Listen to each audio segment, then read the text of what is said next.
Hello everyone, magandang umaga sa inyong lahat. Pagkatapos ng snow, meron akong konting tips sa inyo. Pagkatapos ng snow, ganito kasi, meron tayong di ba? Ano ba tawag dito? Tape measure. Okay? Metro.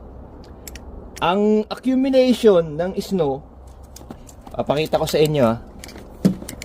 Okay? Nakikita nyo yan?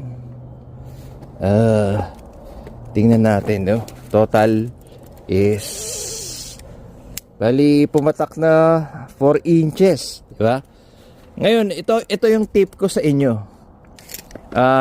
Kapag wala kayong garahe, di ba? Puro nakagaya niya mga nabalot ng snow.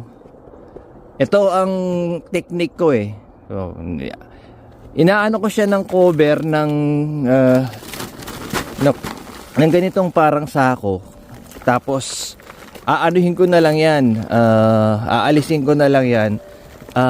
Mabilis yung work o yung trabaho mo para ka pumasok sa opisina, 'di ba? Hindi ka na magagaganon.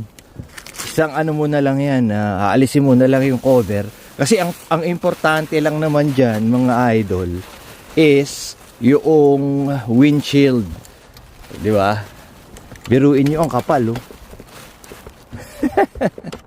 So, yun lang. Di ba? Ito, nakaano na yan, eh. Aalisin mo lang yan. Igaganon mo. Tapos, konting pagpag. Hindi ka na malilate. Hindi ka makakapasok ka na sa trabaho mo. Ganun lang ginagawa ko, eh.